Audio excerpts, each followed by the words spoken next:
Kia ora, hello, I'm Philip Duncan and it is great to be back for 2023. Today's video for January the 18th as we forecast through to the weekend and the outlook for the start of next week. And there's a lot going on to our north at the moment. In fact, there's another tropical cyclone forming just here west of New Caledonia, and the risk over the next couple of days is around New Caledonia and parts of Vanuatu. Now, there's another low pressure system down in the New Zealand area at the moment, and that is just going to brush the northeastern corner, a little bit of wind, plenty of cloud, and maybe a bit of rain as well as it brushes by.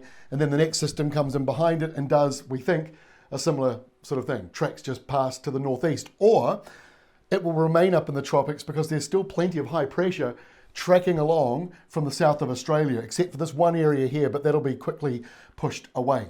So let's take a look at the tracking for this next potential tropical cyclone. Now, at the time that we updated this, it was still a tropical depression, not a named cyclone, but the Fiji Met Service will be naming it today. Gets up to about category 2, they expect, and this is what we were forecasting last week. For those who are looking at our website and our tweets, we were talking about this possible storm next week, that it was likely to be a little more severe than Hale was out at sea, Cyclone Hale that is, but it is not expected at this stage to be as problematic for the New Zealand area, and we'll show you why in a moment. First of all, the 2-day rainfall map from today shows that first area of low pressure just going past East Cape there with a little bit of rain, not a huge amount, but maybe 40, 50 millimetres coming through for some of you, which is just below rain warning criteria, and elsewhere, the green, the blue, the yellow, at the bottom of the scale, a few showers really coming in for you. Bit of patchy rain in the south.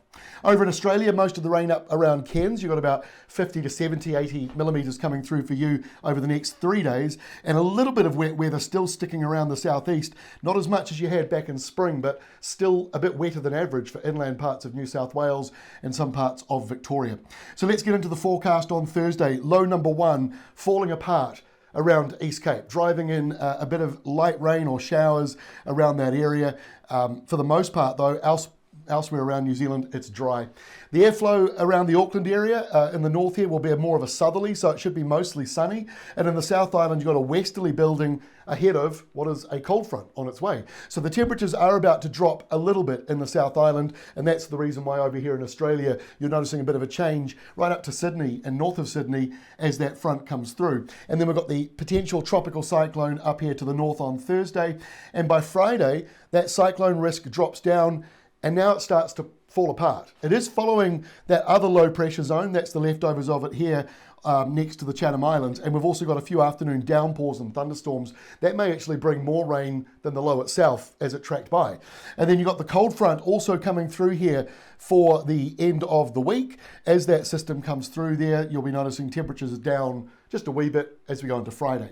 So the weekend sees that cooler change moving up New Zealand. Now, it's not a major one, but the east to southeast winds bring in a bit of cloud and some showers, so it won't be as hot and summer-like for some areas here as that moves through. And yes, that is another storm developing around New Caledonia. It could be a tropical cyclone as well.